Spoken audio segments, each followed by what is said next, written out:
Hello and welcome. I am continuing my journey through some of the minigames in Runescape. And that's pretty much all I have to say for the intro, so let's just get started. Tithe Farm. A name that I have heard for years. No idea what it means, but today I'm gonna figure that out. Hey there, old man, how's it going? Hey, you looking for some work? I got a farm that could use some tending. Yeah, that's why I'm here. I wanted to see what this is all about. Well, you're gonna learn today. Let me just check your prereqs real fast and make sure I can legally let you onto my farm. Oh yep, looks like you got that 100% host Sadias favor. Editor here. I got that from like sulfur buckets or something like that, like fertilizer. I don't exactly remember when, and I don't remember if I put it in a video, but that's where I got it from. Back to the game.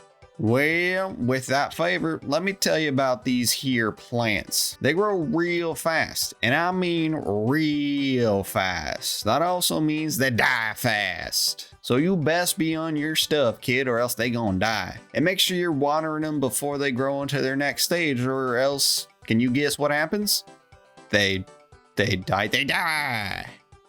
Yeah, I got it. Take some of them seeds and get started. Sounds good. I'll be back soon. So here we go into Tithe Farm. This seems like a simple enough game where you plant the seeds, water them in time before the next stage, and that's kind of it. The challenge comes from when you plant the entire room, I'm sure, but for this video, I just wanted to get an idea of what was going on. And it's pretty fun. I'm glad that I glanced at the wiki before heading in here, and I noticed that it said to bring a bunch of watering cans, because if I didn't do that, I would definitely be in a world of pain.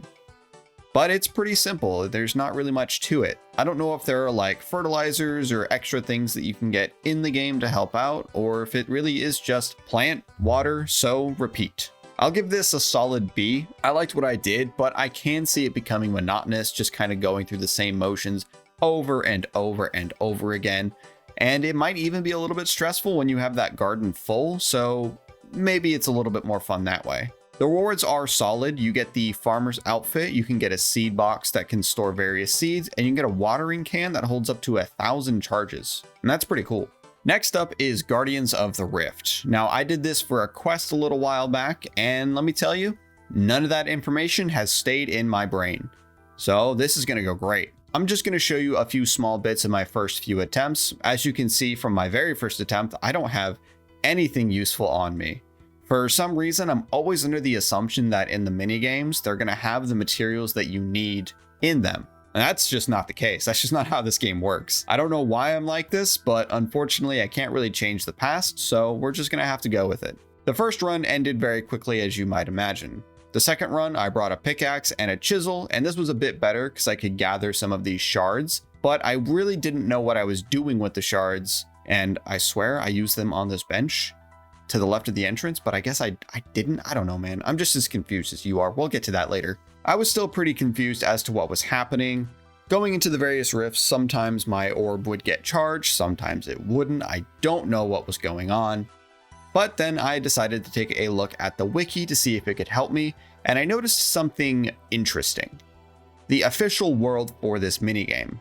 Now, I've been hopping worlds since I started playing, and I had seen the various names on the different worlds, but I didn't really think too much of it. If anything, I just assumed it was like data center names, like in Final Fantasy. Boy, was I super fucking wrong. I swapped worlds, and oh my god, there's so many people here. Now, this was my chance to get some decent footage of the game, but there were so many people in here that the rift was full. So I just kind of had to wait around and spam click the door until I was allowed inside. But boy, let me tell you, once I was able to get in there, I did my best impersonation and pretended like I knew what was happening. I just started doing what other people were doing. I mined for the first little bit, getting a bunch of this construct material. And then I saw people using this bench.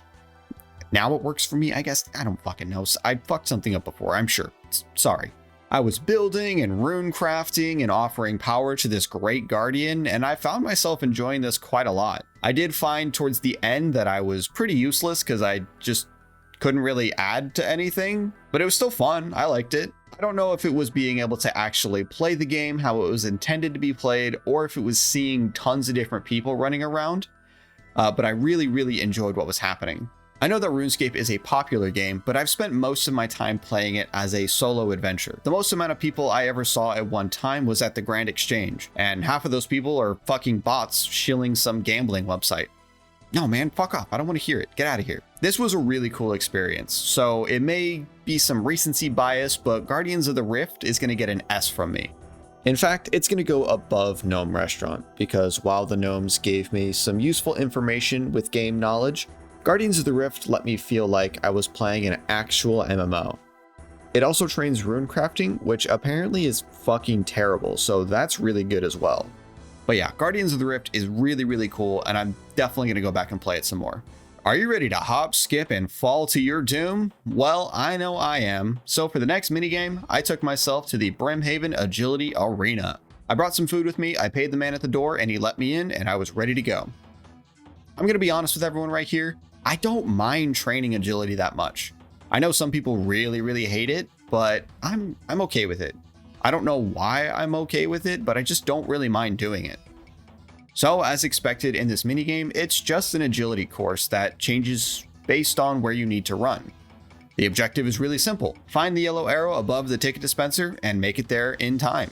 You have like a minute or so to get there. You have to collect these tickets and you can turn the tickets into this person right up here, and they will give you either experience or other items of worth.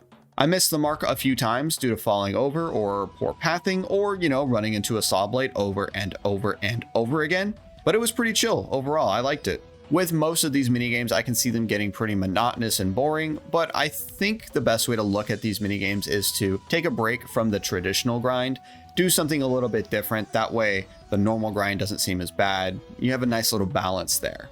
I don't know how good the XP rates are compared to normal rooftop courses, but you're able to get recolored graceful outfits with the tickets, and that's pretty cool. Oh, and you get to do some cool bullet time dodges. Hell yeah, that's so sick. I'm gonna go ahead and give this a B. For me, it was fine. Nothing about it made me upset or question why I was doing it, and the rewards do seem pretty useful. Mauritania, an area that I really only visit if I'm running barrows nowadays, but there's a minigame located here and we're gonna play it. Shades of Mort'ton. Mort'ton. Shades of Mort'ton. Whatever. There seems to be a lot going on in this minigame. Once again, I did a quest here that taught me how to play it back in the day. Once again, I did a quest here that taught me how to play this minigame, but I wasn't really paying attention and I don't remember much of anything. Luckily, the wiki has my back on this one. I need to get some olive oil, which I can buy from this guy right here, a hammer. I bought the flame tier hammer earlier during the quest, so I have that in my bank, an axe to chop down some trees, and a tinderbox to light the pyres. First things first, I need to bless this olive oil into sacred oil. There's an extra virgin olive oil joke here, but we're just going to leave that be, okay? But before I do that, I need to smack this wall until this number right over here says like 10% or something. Then I can light the sacred flame and make the holy oil. Okay, I'm just going to make a few of these to be safe.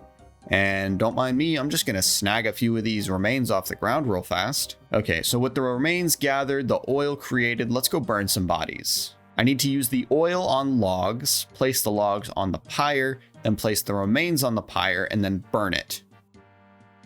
And then when we do that, we get rewards. Cool. All right, let's go ahead and do that a few more times. Got coins that first time.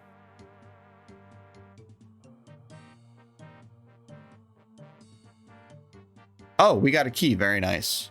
Oh, we got 2 keys. Hell yeah. Okay, let's go open some chests and see what we get.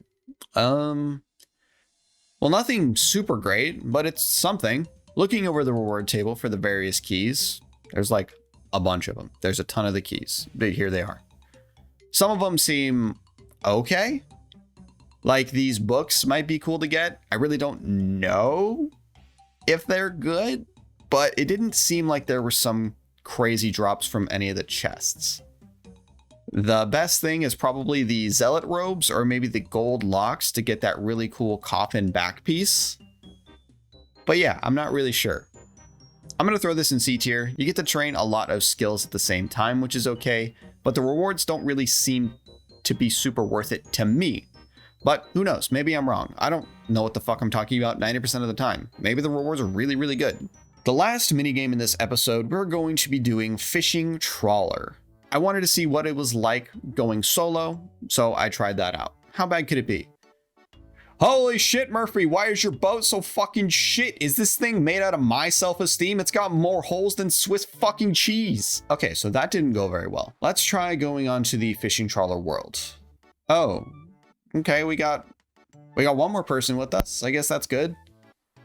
Oh no, we're still sinking. It's still bad. The boat is still shit, and Murphy is a terrible person for bringing people out onto the open ocean in this death trap.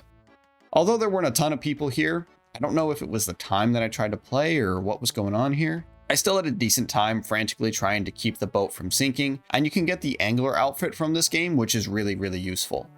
So a solid B from me on this one. And that is going to be where we end today's video. We will continue with more minigames in the next one, so look forward to that. I'd also like to ask if there were any other games you all would be interested in me playing in the future. Let me know in the comments. Until then, thank you all so much for watching. I hope you enjoyed the video, and I will see you all later. Goodbye.